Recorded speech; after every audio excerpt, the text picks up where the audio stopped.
Durante a tua vida vais enfrentar situações muito difíceis. Talvez estejas a enfrentá-las agora. Não é algo que apenas te aconteça a ti. É normal e acontece a todos nós. Infelizmente, tendemos a pensar que a vida deve ser apenas cheia de momentos felizes e divertidos, enganando-nos a nós próprios e criando uma falsa realidade. No entanto, por muito que tentemos evitar, em algum momento, enfrentaremos uma situação que nos levará ao limite. Vendo o lado positivo, como seres humanos, temos a capacidade de controlar em maior ou menor grau as emoções que sentimos e, assim, enfrentar situações complicadas com maior eficácia e menos sofrimento. Apesar de termos essa capacidade como seres humanos, isso não significa que seja uma tarefa fácil. Durante a tua vida, ninguém te ensina como gerir as tuas emoções corretamente, e é por isso que hoje vamos falar sobre a temperança, uma das 4 virtudes estoicas. A temperança é a capacidade de um ser humano de fazer as coisas com moderação. Isso pode ser aplicado a qualquer aspecto da vida, mas neste caso, quero focar-me na temperança das nossas emoções, uma qualidade que parece totalmente esquecida na sociedade atual.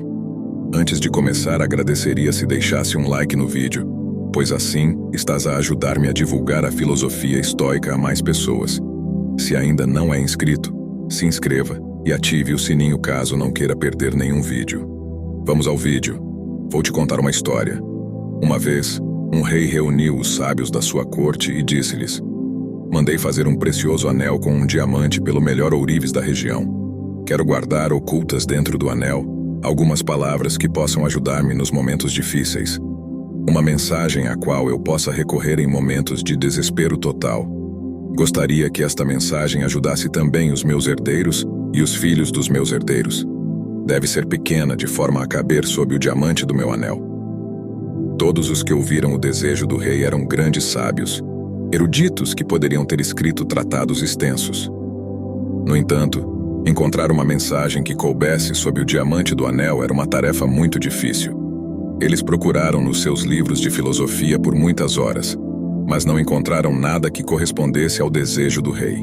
No entanto, o rei tinha um serviçal muito querido que tinha sido também criado pelo seu pai e que cuidara dele quando a mãe morreu. Este serviçal era tratado como parte da família e desfrutava do respeito de todos.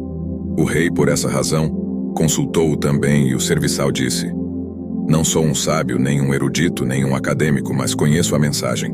O rei perguntou: "Como sabes?" O serviçal respondeu: "Durante a minha longa vida no palácio, encontrei todo tipo de pessoas.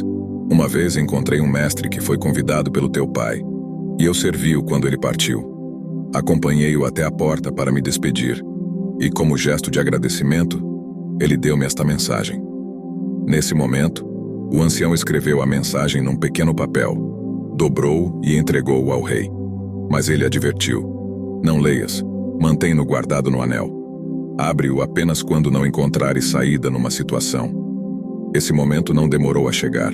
O país foi invadido, o reino do rei foi ameaçado, e ele estava a fugir a cavalo para salvar a sua vida, enquanto os inimigos o perseguiam. Ele estava sozinho, e os perseguidores eram numerosos. Num ponto, ele chegou a um local onde o caminho terminava, e havia um precipício à sua frente e um vale profundo. Cair por ele seria fatal. Não podia voltar atrás porque o inimigo bloqueava o caminho. Ele podia ouvir o trotar dos cavalos, as vozes e a proximidade dos inimigos. Foi então que se lembrou do anel. Tirou o papel, abriu-o e encontrou uma pequena mensagem extremamente valiosa para o momento. A mensagem dizia simplesmente: "Isto também passará." Nesse momento, ele ficou ciente de que um grande silêncio o envolveu. Os inimigos que o perseguiam devem ter se perdido na floresta ou ter se enganado no caminho. Mas a realidade era que ele estava rodeado por um imenso silêncio. Já não ouvia o trotar dos cavalos. O rei sentiu-se profundamente grato ao serviçal e ao mestre desconhecido. Aquelas palavras tinham sido milagrosas. Ele dobrou o papel, guardou-o novamente no anel e reuniu o seu exército.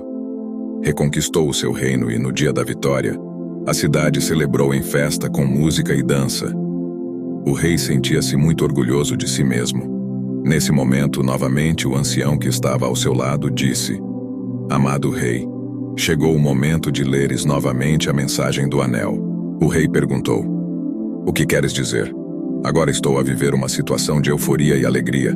As pessoas celebram o meu regresso. Vencemos o inimigo." O ancião disse: "Esta mensagem não é apenas para situações desesperadas. Também é para situações prazerosas. Não é apenas para quando te sentes derrotado, mas também quando te sentes vitorioso. Não é apenas para quando és o último, mas também quando és o primeiro."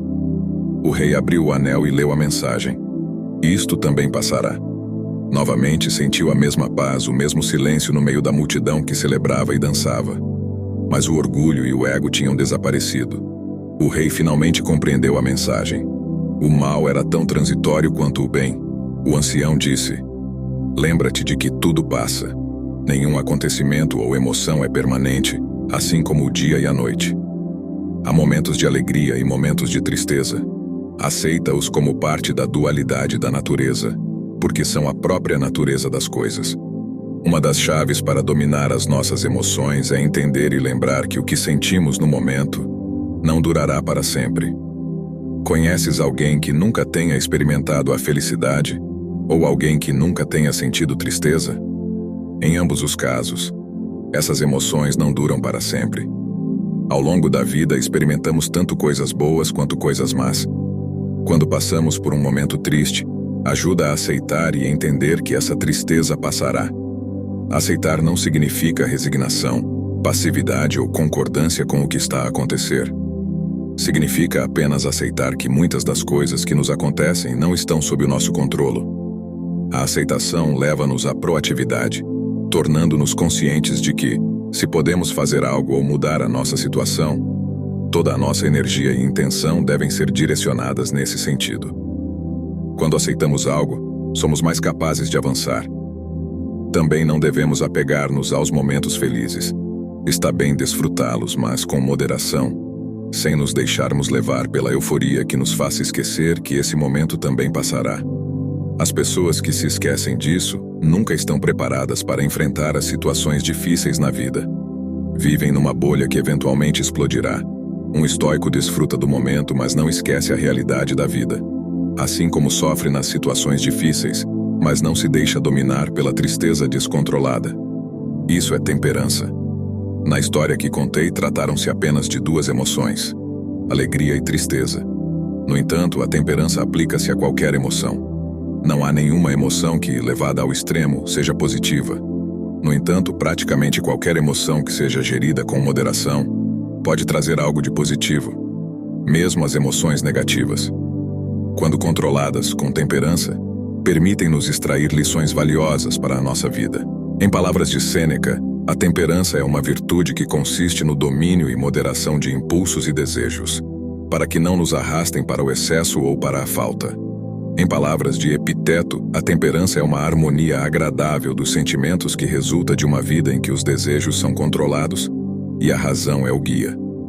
Em palavras de Marco Aurélio, a temperança é a virtude que nos ajuda a governar e dirigir as nossas paixões e desejos, evitando extremos e mantendo uma vida equilibrada e moderada. Como domina suas emoções? Espero a sua resposta nos comentários. Espero que este vídeo possa ajudar-te no teu caminho para dominar as tuas emoções. A temperança é uma virtude que exige muito esforço, mas vale a pena trabalhar nela. Obrigado por assistir e nos vemos em breve.